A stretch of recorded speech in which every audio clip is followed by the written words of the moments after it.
Hey folks, today I'm going to do a quick review on the Hughes Autoformers Power Watchdog.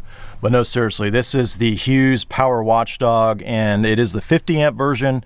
It's got Bluetooth, and it's basically a surge protector plus an EPO, so it's going to shut the power off if your voltage at your campsite gets too high or too low to protect everything inside.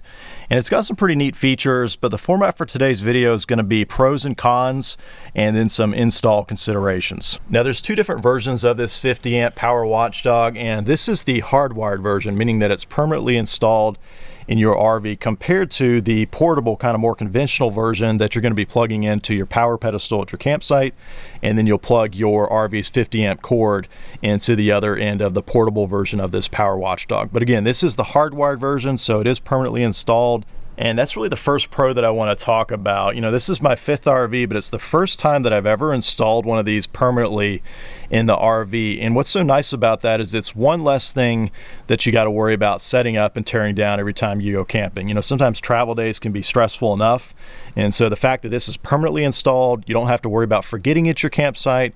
You don't have to worry about packing it up each time. It's just already done. It's one less thing to worry about, and yet it's there and functional and serves its purpose. And what exactly is that purpose, you might ask? Well, you probably already know its function, but just to make sure we're all on the same page, this is going to protect you against surges of electricity. So kind of like in your house when you have an expensive computer or TV, you might plug it into a surge protector before plugging it into the outlet. Well, it's kind of same concept here. So this is just a larger version of that.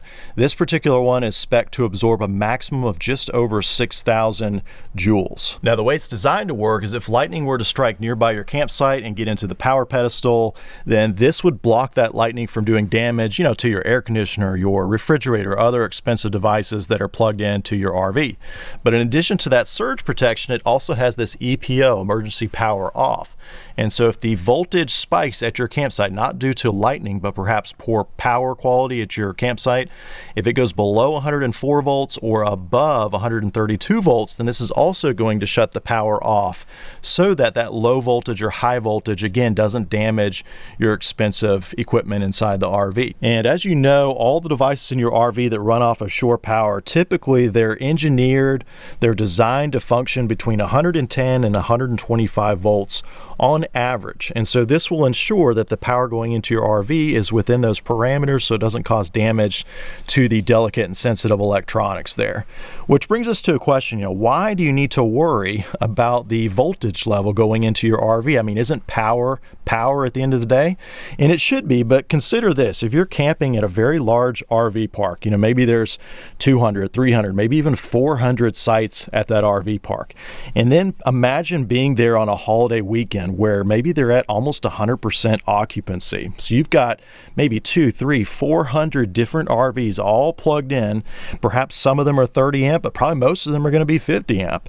And they're all pulling power. Maybe it's a really hot summer day, and so everyone's got their AC cranked up, right? And so it's possible at that RV park, you know, maybe the power feeding into the RV park is fluctuating up and down due to all the demand, or maybe it's just not wired properly and it doesn't really have sufficient capacity to begin with. And so the voltage starts to drop at different campsites, right? And that can cause damage to your air conditioner. And so that's really why this is going to protect you against that and save you money down the road so that delicate, sensitive electronics aren't damaged. And again, the range that this is going to protect you, it's going to make sure the voltage doesn't drop below 104 or above 132. And so that's definitely one of the biggest pros, you know, just having that peace of mind that you are protected against surges and those high and low voltage situations.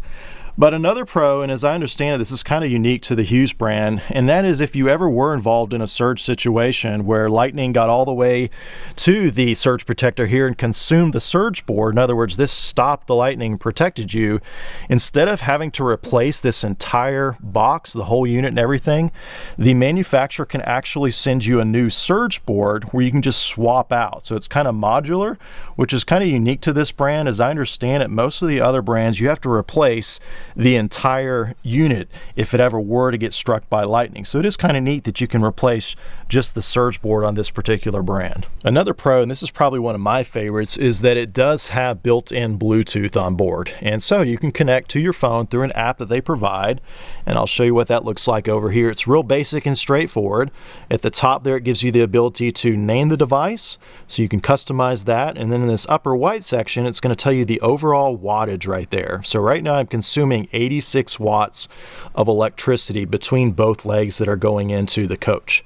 Then directly below that, you've got energy consumption. So I just zeroed it out, but this would be, I think, helpful if you were staying in a park where you were paying for power separately. In other words, it wasn't included in your monthly rent. This is kind of like an odometer. So then you could keep up with the kilowatt hours each month to see if it matches up against what the power company is billing you for. But again, this is something that you can reset. I just reset it, so that's why it's at 0 there. And you just push that blue button right there, and that's going to reset it. Then down here in this gray section below, this is going to be each leg of the 125 volt power coming into your coach. So you can see right now I've got perfect 125 volts on both of my legs, and then it's going to show you the amp draw on each one of those separate legs there. So I don't have a lot of things running right now. This is pretty much just the idle draw, but you can see I've got 1 amp on leg number 2 and 0.1 amps on leg number 1. So it's real basic. There's not a lot you can do here. You know, this green on down here doesn't do anything. It's just telling you that the power is on right now. But if you did get error codes and you're connected through Bluetooth, they would display here, and so you would see what kind of error codes you got and then could decipher what that particularly means. And speaking of error codes, I've got the owner's manual opened up to all the different codes that it will diagnose. If you want to read more on those, feel free to pause it. But you can see there is an error code here, and E1, for instance, is line 1 voltage error, or you've got other codes like this one here, E9, surge protection used up. So this error code right here is going to display down on the device right here where it's blank right now, and also on your phone if you've got the Bluetooth connected as well. So those are the main pros that I wanted to call attention to. But you know, the one I keep going back to is that when this is permanently installed in your RV, it's one less thing that you got to worry about. You just set it and forget it. You know, think back to when you got your first RV and everyone tells you, hey, you got to get a surge protector, right? I mean, that's probably the one accessory that almost every RVer has, right? And so the fact that this one's permanently installed, you never have to worry about unplugging it or plugging it in at your pedestal. It really saves a lot of time, and it's one less thing you got to worry about. All right, well, let's transition to the cons. And the first con I want to talk about has to do with the Bluetooth connectivity. So before I purchased the Hughes Power Watchdog, a lot of the reviews I read, people complained about the Bluetooth range. In fact, it was probably the most common complaint that I read. And if you've been researching this, you probably know what I'm talking about. You know, a lot of people complain that the reception, the range here on the Bluetooth is really weak, maybe only a few feet in some cases. And this was actually a reason that I almost did not purchase it, because I thought, well, hey, if the range is that bad, what's the point of having that Bluetooth connectivity to begin with, right? So I can report the good news is I have not had those range issues. In fact, I'll just demonstrate real quickly. You can see that's where the module is here inside this basement storage compartment. And I've got it connected to Bluetooth right now, and we'll just walk out here to give you an idea of how far it will stay connected, and then I'll give you a measurement here. So I mean, this is probably about as far away as I'd ever want to be connected. You can see we're still connected there. It's still reading in values. And let me pull out my laser tape here so I can give you an idea of how far away we are from that storage compartment there. So we are, you can see right here, 37 feet away from that storage compartment there. So that's a pretty good range. I mean, for me, I'm just going to be using it mainly inside the coach itself. So that's a pretty good range for me. I will say that while using it, I don't use it a lot, but I have noticed every once in a while that all of a sudden the app will kind of go haywire, and it will disconnect, reconnect to Bluetooth, disconnect, reconnect. You can close the app, open up again, same thing, disconnect, reconnect. The only thing that I've found that seems to fix it is if you just reboot your phone entirely, then that problem seems to go away. So I don't know if that's what some of the folks in the reviews have been complaining about. You know, maybe it's unique and different to the type of phone that you have, whether it's an iPhone, Android. This is a Google Pixel 6, by the way, for those interested. But you know, that is a complaint that a lot of people have mentioned. Like I said, for me, the range hasn't been an issue, but it does seem like once in a while it wants to disconnect, reconnect repeatedly. Rebooting seems to fix that problem. Another con I want to talk about, and this really has to do with the app itself over here, and that is everything here is real time essentially that you're seeing, except for the energy consumption, kind of like a counter. Everything else is real time. So there's no log or history. And imagine you're in an RV park and the Power Watchdog shuts off the power to your RV, right? So you pull your phone out, you open the app, connect to Bluetooth, but by the time you've done all that, this has probably reset itself and turned back on the power to your RV. So you really don't know then what event triggered the Power Watchdog to cut the power to your RV. So what I would love to see, maybe this could be a future app improvement where there's maybe a history or a log, and you can go back and see a timestamp and then what kind of error code or what kind of event triggered the power to get cut off. And it'd even be interesting to see a graph of your voltage and your, you know, amp draw, kind of like on the Victron battery monitor, kind of a similar thing, only here on the AC power side. So right now they've just got these real-time measurements, but I think it'd be really helpful in the future to have kind of a history and a log like that. Another con I'll point out, and this one's pretty minor, but notice here at the input along the top and then the output along the bottom that the wires are kind of exposed. You know, they've got this silicone cap that covers the actual screw terminals, but then the wires themselves for this 3 or 4 inches, they're exposed. And you almost have to do that because you got to peel back enough of this insulation so that you can spread apart those wires and get them into the terminals. You know, I've seen other housings where the actual housing itself encloses even where you've stripped back the insulation on the wires there, and then it has some kind of clamp on the enclosure to clamp around the outer jacket here and keep all this inside. So that's kind of a minor con. You know, I think they did that probably because this is in 2 different versions, the hardwired version here and then the standalone version that actually plugs in. And so I think they're basically using the same core and then they're just putting on the plug, you know, for the portable version. So that's probably why they did that, but I would like to see all of this protected and inside the enclosure if it was possible in a future iteration of it. Another con, or at least a weakness in my opinion, is the overall UI experience, the user interface here on the app itself. And don't get me wrong, the app itself works fine. I mean, it's functional, it serves its purpose, but in my opinion, the way it looks graphically, the navigation, the way it functions overall, I think they could spend a little bit more money and upgrade that in the future. I mean, if we were to go through some of the menus, you'll kind of see what I'm talking about here. Compare that to, for instance, the J-Command BM Pro app right here that you're looking at, just the way it navigates and the different options there. This just feels a lot more modern and updated. Or even compare it to the Victron, the battery monitor here that I've got open, and the way this is all laid out. This just is flat, but it's functional and it works. It just visually looks a little more appealing compared to the Hughes Autoformer app here. It just seems a little bit dated and clunky. You can see if you want to connect to it, you have to first hit Find Device, then you have to find it, then you have to click on that, then you click Connect, and then it finally connects. It just seems like all that could be simplified and just be a little more seamless. So again, I'm not saying the app is not functional. It works great. I just think they could spend a little bit more money, perhaps, and update the UI in a future app version, perhaps. Last con I'll talk about, and this one doesn't really bother me so much, but it has to do with this bright white light here, this silhouette that's backlit 100% of the time when you're plugged into shore power. And again, it doesn't bother me so much because I've got this in a storage compartment. It's got a door on it, so when I close that door, I never see it. But imagine if this was somewhere where it bled into your living space, or maybe it was plugged into your actual power pedestal. You didn't have the hardwired version. This is going to be lit up 100% of the time, even at night. And it's a pretty bright light. You know, they did this so that you could see from a distance that, hey, everything's fine. When it's white, you're good. If it turns red, there's a problem, and then you'd have an error code down here. But it just seems a little bit over the top, perhaps, if it's in a space where light is a concern to you. So maybe if there was a dimmer on that or a way to turn that option on and off, that might be nice to see in a future version. Well, let me just share some final thoughts and considerations for the actual install itself. And like I mentioned earlier in the video, this is my 5th RV, but the first one that I've installed one of these hardwired versions. And you know, I think before it was always kind of intimidating to me. You're dealing with the main power leg going into your RV and then getting access to all that. It just seemed kind of overwhelming. But I must say, after installing this, it was a lot easier than I expected, especially if you've got a 5th wheel with basement storage where you've got easy access to all that.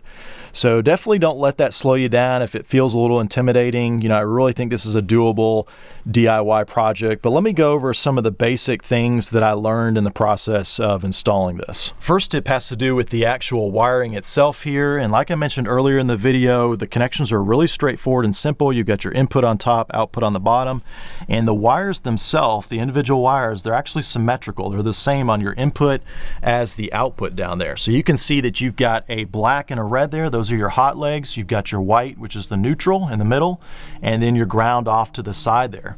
Now, if you can visualize this, technically you could take your existing 50 amp bundle of wires here in your basement storage and just cut it right in the middle and then use this as a splice to splice where you've cut that existing cable.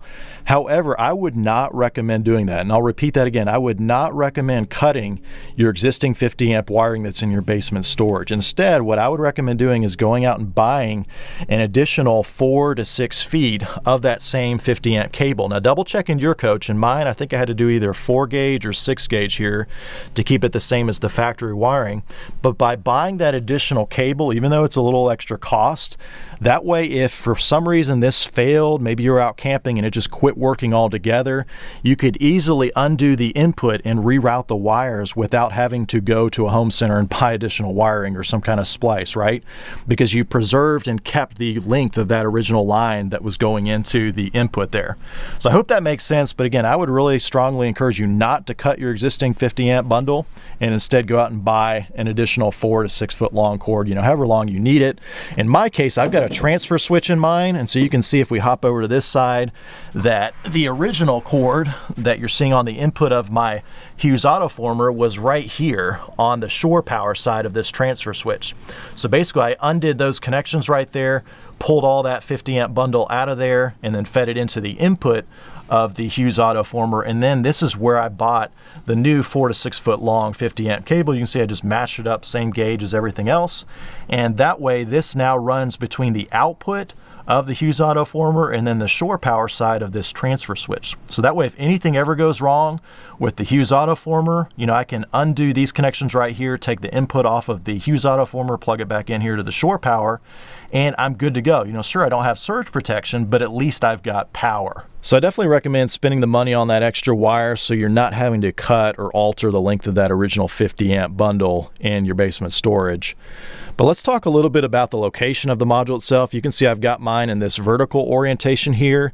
On the other side of this wall is an outside kitchen. And so I was fortunate in that these wooden frame members were already in place for me to securely mount it. You can see it's got 4 metal brackets that are included with it for 4 different anchor points. I think I had to add a little bit of plywood right here on that 4th lower anchor point there, but you definitely want to make sure all 4 of those are securely anchored into wood or something solid, you know, that's not going to move. Because remember, you've got 2 legs of 120 volt power, and you wouldn't want that module to fall off in transit and then, you know, heaven forbid one of those wires come out and you've got a hot wire that's loose there to electrocute someone. So definitely make sure it is securely anchored there.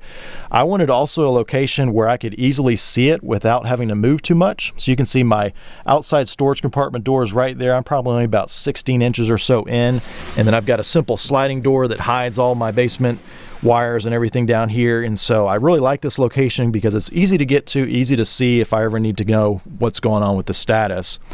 The other thing is you want to keep it fairly close to where you're modifying with your original shore power line. And in my case, I've got a transfer switch like I showed you earlier. And I will say, if you've got a transfer switch in your RV, this install is a lot easier because typically the transfer switch is going to be somewhere easier for you to get to compared to if I didn't have this transfer switch already. I would have had to pull that shore power line directly from the rear of my converter charger, which would be somewhere way back in there. Probably would be easier to get to from the kitchen side there inside the coach itself, But I will say this makes it a lot easier if you've got a transfer switch, because then your shore power is right there and you can just pull that out and swap it out for the output that comes from the autoformer there. So definitely makes that a lot easier for sure. And speaking of such, if you're watching this and you have a transfer switch in your RV, if you're like me, you might be wondering, should you put that surge protector before or after the transfer switch? In other words, do you want to protect just the shore power that's going into your RV against surges and low and high voltage? Or do you want to also protect it against the generator's power that's feeding your RV against surges and low or high voltage?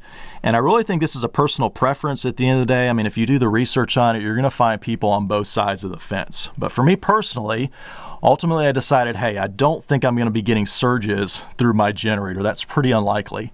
And then as I understand it, the generator itself has its own built-in logic that it's only going to feed power to my RV when it's supplying the proper voltage. So for me, ultimately, I decided I really just want to protect the shore power against those surges and high and low voltage situations. But definitely do the research on that one and figure out what's best in your case. All right, so last question. Now that I've made use of it for a little over 6 months, would I buy it all over again? And the answer is absolutely yes. I mean, I think the Bluetooth functionality is a unique feature on this particular brand, but at the end of the day, it just works. It does its job, and I mean, I keep going back to the convenience of it being permanently installed, that you never have to worry about it. You set it and forget it. Now, if you're interested in purchasing one, I will include an affiliate link in the description below, so thanks for using that to support the channel. But as always, thanks for watching.